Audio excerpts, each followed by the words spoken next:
Hi, Mick McQuaid here to talk to you about sketching and some other topics. And here we are at week 3. Our class has been canceled this week, so I hope you'll watch this entire video and then do the 2 exercises that I'll discuss at the end on your own, so we can stay on track for next week. But first, I'd like to recap some stuff that we did previously. We did graphical self intros, and one question that you might ask yourself is why did we do these? What's the purpose of a self intro? Well, it's partly to help others to get to know you, and for them to understand where you're coming from, and to understand what's important to you, and to understand your skills. So all these things are revealed in your graphical self-intros to one extent or another. So your self-intros are on Canvas now in a file called graphicalselfintros.pdf under Files. And the file sizes that you submitted were radically different from each other. So there'll be a lot of zooming in and out if you want to look at your classmates' graphical self-intros. And some of them are stories. Some of them are actually, I don't know, puzzles to solve. I wasn't sure what some of them meant completely. So some of them may be puzzles to unlock. Unfortunately, no one included their name on the sketch. Now, the table of contents for the file includes your name among a bunch of numbers and whatnot. And so it's possible to find out whose sketch each one is, but I'm going to continue to try to find a better way to identify them. Some of them revealed a lot of skill, and those of you who have a lot of skill can perhaps share some of that skill with others in the class. You did some good design sketches. These are meant to help you reflect on what good design is, and they're also meant to refine your sketching skills. So please don't include screenshots or sketches made by other people. There was an example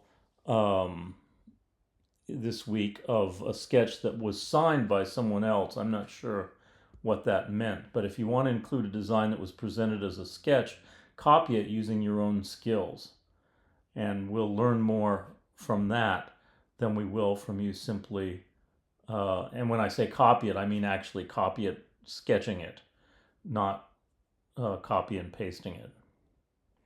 Okay, now you have project ideas. If we were going to meet together this week, we would talk about your project ideas. Let me share with you a previous project idea. So this is an idea that I rejected and then reconsidered. And I'm telling you this not because I want you to do this project, but because I want you to understand that you have to think pretty deeply about the project idea that you want to, spend a whole semester on. And also because you have to communicate what you know about it. So in this case, the person had a really interesting idea, but perhaps didn't communicate it well.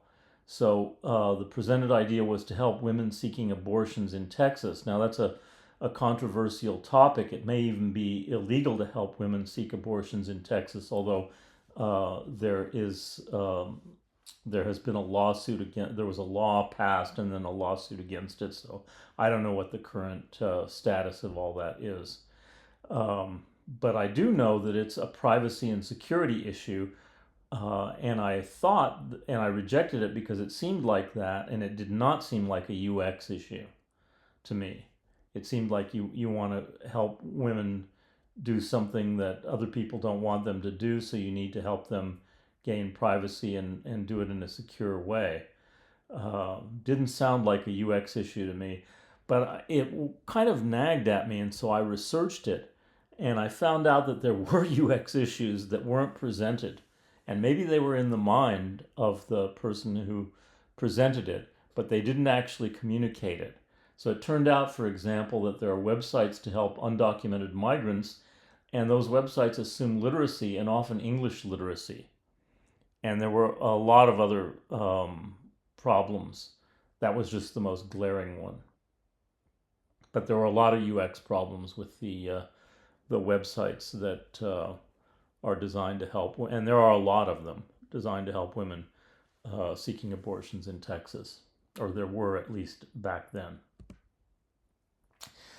But there are also two synergistic groups. So it turns out that most of the help consists of people driving other people to other states to get abortions. So there are two groups, the drivers and the patients, and those two groups dovetail in a way. So I call them synergistic groups. And synergistic groups often overcome what is usually called the cold start problem. That problem is that you don't have any users, but you have a nice app that would be great if you had some users. Another way to put it would be this app will attract a lot of users once it has attracted a lot of users. And these drivers and patients have dovetailing agendas, so that even if there are no drivers on there, a patient might have a compelling need that convinces some driver to use the app or use the site or whatever. And conversely, if there are no patients, drivers may want to advertise their availability to drive people to other states. And so you could design an app or a site around this idea that these two groups are synergistic.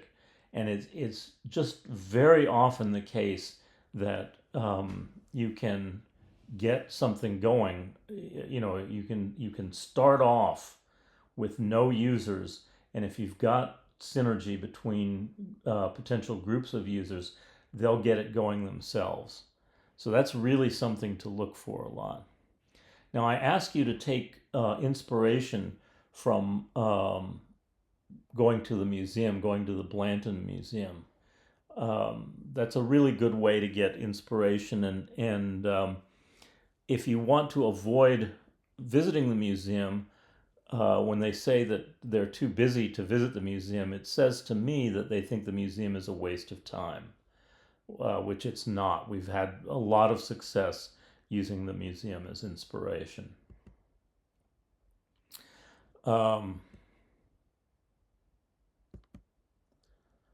Yeah, here's an example. I would never have guessed that this would be an inspiration for a project, but it was in this class. This is pretty abstract, the orange sky, but somebody found inspiration in it and was able to use it. Now, I generally ask you to look for someone in the frame that you could create an app for. And one like this is much easier. Here we have people fulfilling different roles. There are musicians, there are dancers, and there are others. I'm not even sure what the people on the balcony are doing. But it's easy to imagine the need of these people, although this takes place, this picture obviously takes place in an earlier era. But it's easy to imagine applications that would be useful to the people in different roles in this picture. These signs are really interesting too. Okay, and then it's also easy to imagine in the more concrete artworks there. For example, this photograph of a boxer. What kind of apps might be helpful to her in her quest to be a successful boxer. So if we were meeting together, we would now pause for you to talk about your project ideas and possibly the inspiration that you've gotten from going to the Blanton Museum. But of course, we can't do that. So if you would like to email me your project ideas, I would be happy to talk about them with you. Or if you want to have a Zoom with me about your project ideas, I would be happy to do that. Another thing I want to go over before we start talking about the main subject for today is a provocative talk that just came on my radar. So this is a talk by Jenny Wen. She was the design director at Figma for like 5 or 6 years, and or maybe more. But she led the FigJam team for 5 or 6 years at Figma, and so she's an influential speaker. And back in September, she gave this talk, which I only just watched yesterday. And the talk was entitled "Don't Trust the Process." And the process that she's talking about, oh, and here's the URL for it. And the process she's talking about is the double diamond process. Now, on the first day of class, we did the EDIPT process, which comes from the Stanford School, which is a design thinking process. The other design thinking process is the double diamond process. And so she sort of set that up as a straw man and knocks it down. So she says you should not rigidly adhere to the process, instead make a lot of prototypes, which I love the idea that she says this. I mean, this is perfect for this class. But she does say a lot of things that are a little bit off. Like, for example, the double diamond process has 4 steps, and she says it's 5. But she advocates for 3, but even to be flexible about those 3, and sometimes she puts prototypes in. She says if you have 1 day, you can just prototype. If you have 2 days, you can maybe brainstorm and prototype. If you have 3 days, you can brainstorm and now I forgot what she says. Brainstorm and something else, and then prototype. In any event, her main message is a really good one about being flexible about them. And I think, in class, we might forget that because we have to go through the techniques that we learn one at a time and have assignments due on those techniques one at a time. And it might seem like we're advocating that you go through all those techniques one at a time before you make prototypes, and nothing could be further from the truth. I think you can make a prototype on day 1. You can certainly test a prototype on day 1 because you can always test a competitor's app, and no matter how original your app is, there's probably something analogous to it, a site or an app that's analogous to it, that you can start testing because you have an idea of who you want to make it for. Oh, brainstorming and sketching and prototyping. Okay, so she thinks of sketching as different from prototyping. I think sketching is a kind of prototyping. So, yeah, she says you can brainstorm, sketch, and prototype. If you have 3 days, you devote 1 day to each of those activities. Okay, so watch that video if you can, and we can discuss it later. But I would like to go on to mood boards, one of the 2 topics that we're going to mainly consider today. So what is a mood board? It's a collage. It has images, it has typography, it has color palettes. It conveys a strong impression. That's very important. And it can be checked by asking people what they see when they look at it.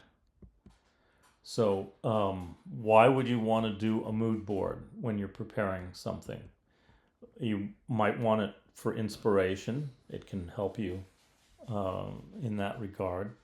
It can affirm some of your design choices. It can guide some of your design choices. It can communicate some of your design choices.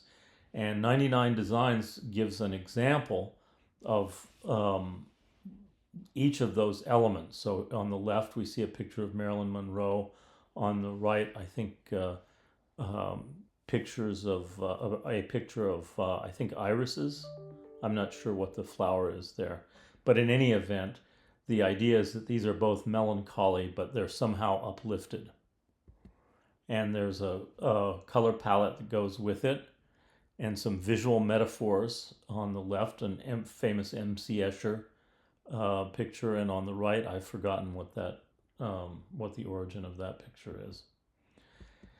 And there's more. There are words, there are letters, there are textures, there are patterns, there are shapes, and here's the collage that results from the elements that 99 Designs uses as an example. You can also get software to make mood boards, so you can make this mood board by hand. You can get a software package called Milanote, or maybe it's a site. I can't remember. It's too long since I've looked at it. I think it's an Electron app, but I'm not sure. But if you just Google Milanote, you can find it, and you can use it. You just input what you want, and it makes the collage for you. And even law firms have mood boards. So here's literally a mood board for the website of a law firm. So what I would like you to do is, your first exercise is make your own mood board. So just pause the video and make a mood board, and then we'll reflect on it a little bit together. Okay, so presumably you have paused the video, you have made a mood board, and now let's think about this. Where did you get the inspiration for your mood board? Where do you get inspiration in general? And where do you want to get inspiration? So I want to refer you to a book that's about 21 years old called A Whole New Mind. And in that book, the author, Daniel Pink, advises you to keep a sketchbook. And he advises you to read design magazines. And he advises you to be like Karim Rashid, a famous designer. And he advises you to become a design detective. And he advises you to visit a design museum. So let's think about each of these 5 things in turn. So keeping a sketchbook. So here's an example from a sketchbook of a student, former student of mine, where he talks about why this little tabletop tripod is a good design.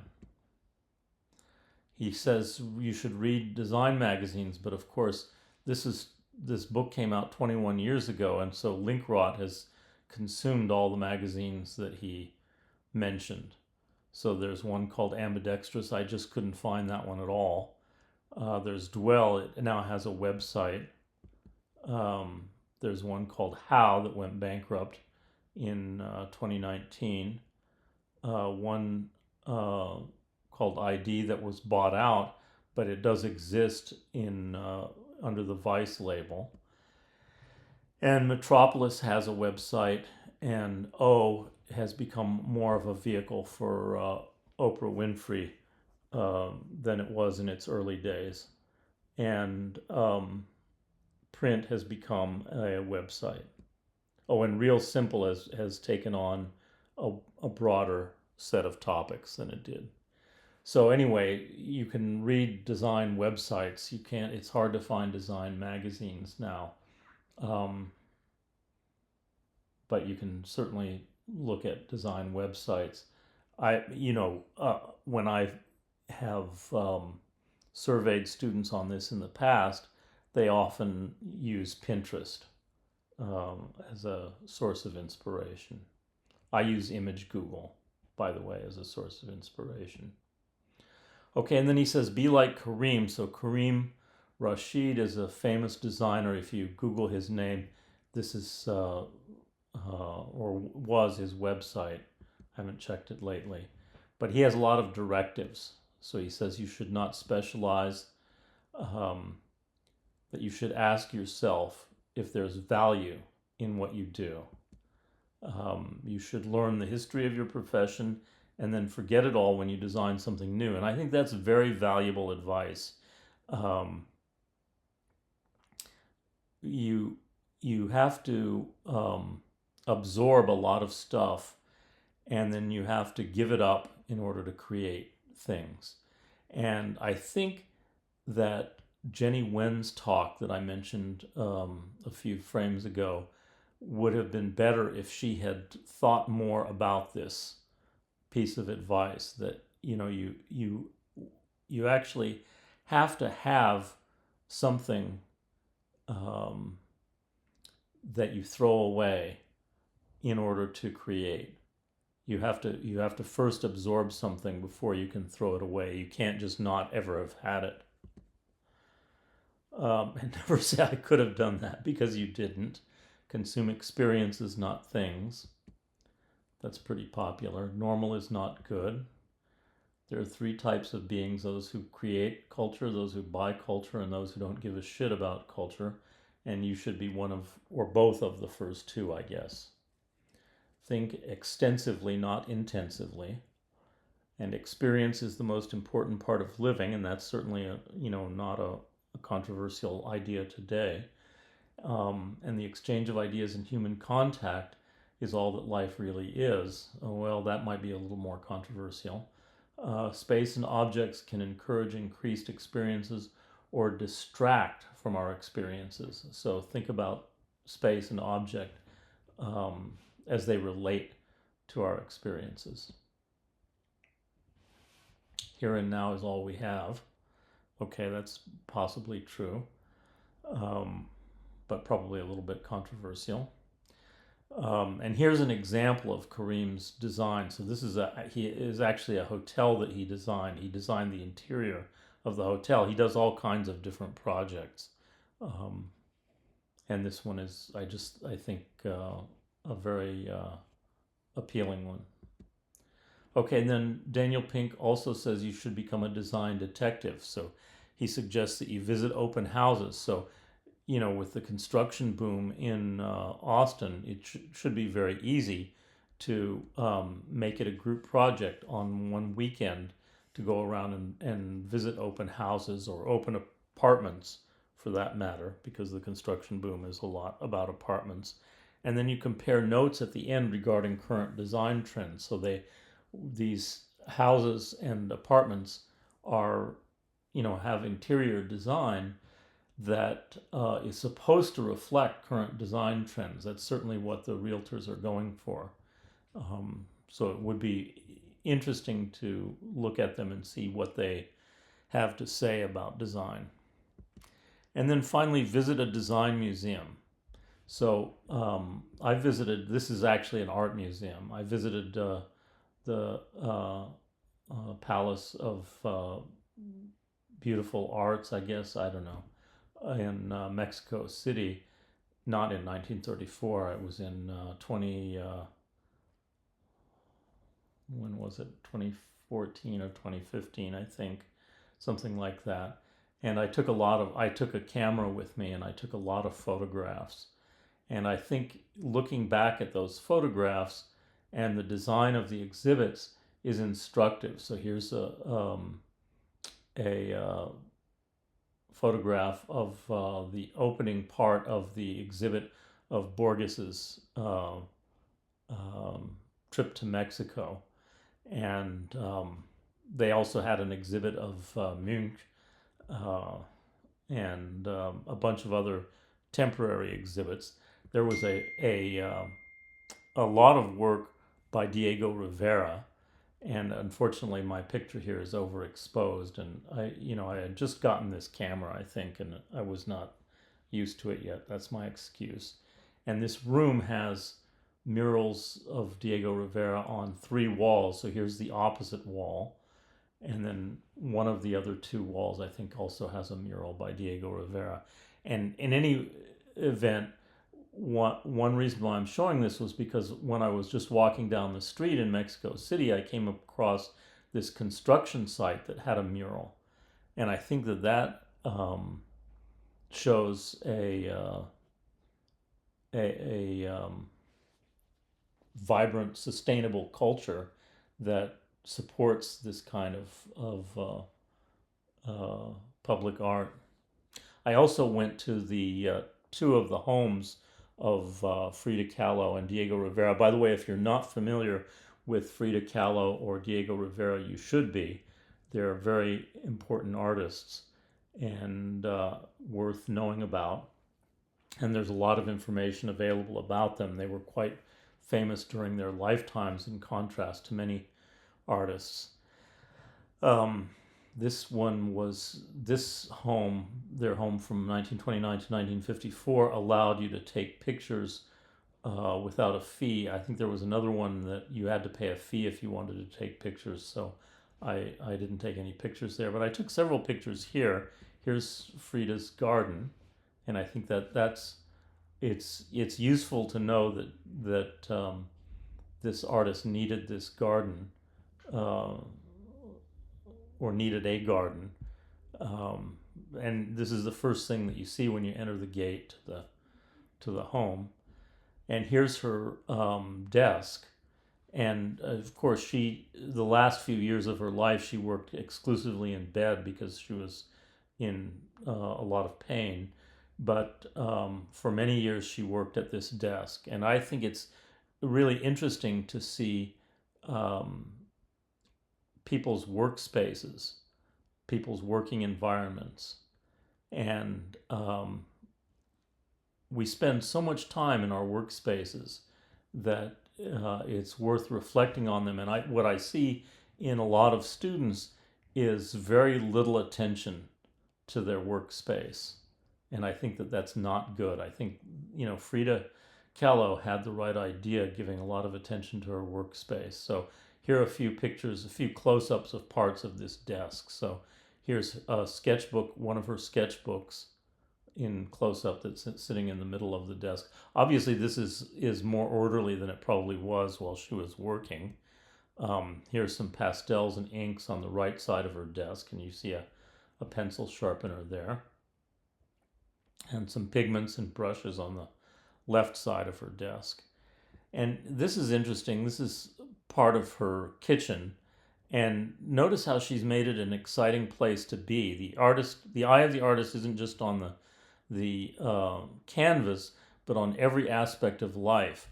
And if you contrast this with the home of Einstein, which is now a museum, and which reminds us that he was mostly living in his head, the contrast is palpable. Here's part of a larger exhibit that shows her color palette for the project.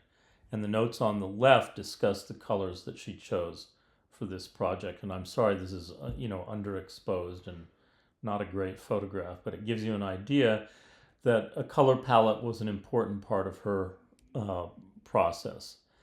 And I also want to say that art is messy. This is a view of a thing called Kidzania. This is a working city for children with branches in Mexico City and Dallas and I think a few other places. And here the children are getting dressed in preparation to work as house painters, not artists, but with paint. And of course, the paint will be all over them soon. So the other big topic I want to talk about is sketching. And it's easy enough to just say, do some sketches. Nothing works like conscientious practice, but you have to keep going. And once you've gotten inspiration, what is it that keeps you going? Well, there are a lot of things that you can do to keep going with your sketching. One is to try a book called Keys to Drawing with Imagination by Bert Dodson from 2006. And I think I've put the 3 chapters that I'm allowed by fair use principles onto Canvas of this under a file called dodson2006.pdf. So you can try the 5-minute plan, which is when you've got a free 5 minutes. I'll tell you, one of the best students that I've ever taught, who's now a senior designer at Google, was always looking for 5 minutes that she could do something in. At the beginning of class, when other people are waiting around and checking their phones and stuff like that, she was always doing something. She was always, and sketching was one of the things that she did. She also did some other things. But anyway, try doing something in 5 minutes. That's a good practice. Another practice is called Crazy Eights. So you take a a large piece of paper. This is an 11 by 17 piece of paper, and divide it into 8 parts and spend a minute on each of the 8 parts drawing a screen for something. So that's actually going to be the second exercise that I'm going to ask you to do after mood boards. And the way that you do it is first you choose a site or an app to work on, and this could be your project idea, or it could be something that you've just come across. It doesn't matter because you're only going to spend 8 minutes on it. And you just make a list on a separate piece of paper of the screens that you need, and then you fold a large sheet into 8 squares. Now, I usually bring 11 by 17 paper to class. Since you're on your own, you may not have 11 by 17 paper. So just take 2 8.5 by 11 sheets and fold each one into 4 squares, and then you've got the equivalent of an 11 by 17 piece. And then you quickly draw a screen on each square, 1 minute per screen. And it can be one screen 8 times, or 8 different screens, or some combination. And when you're doing this, you can develop your own shorthand. For example, a boxed X means a photo. A circle means an icon. A straight line means a headline. A squiggly line means body copy. And there are a whole bunch of other things that you can put into your shorthand. What matters is that it makes sense to you, so that you immediately know what is going to be the next stage in your development of the prototype, based on what you've done in the shorthand. So whatever symbols make sense to you, use those. Now, I usually show in class a video. I can't show it. Technically I could show it, but legally I don't think I can embed it here. I think YouTube will shut me down. They've shut me down before, and so I don't want to tempt them to do it again. So I leave the URL of the video here. This is Charlie Marie Prangley. She's a New Zealand artist, although I don't think she's from New Zealand. I don't think she actually lives there. But she has a blurb on the video saying that there's a newer video, but the newer video doesn't have crazy 8s on it. So I want you to watch this video if you're going to watch a video. And then I want you to do your own crazy 8s.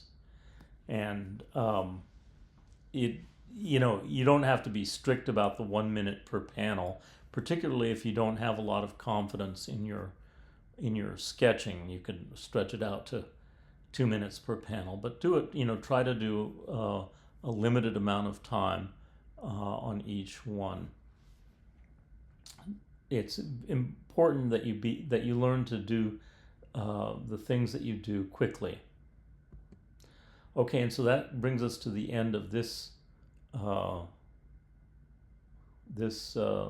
video. And let's see, my references are just that one, the keys to drawing with imagination, that can help you with your sketching. And a colophon is something that appears at the end of a lot of books that tell how the book was produced. And so this book was produced with a software package called Quarto, which you can learn more about by clicking on the logo. By the way, this, like all my slideshows, this is on my website at mickmcquaid.com. And you can just go there and view it there, and then all the URLs in it are clickable. And all the things in the corners here, like the Quarto logo in the lower right-hand corner, is clickable. The School of Information logo in the upper left-hand corner is clickable. And that's about all I have to say for this week. I would like to thank you for bearing with me to the end, and I'll see you next week.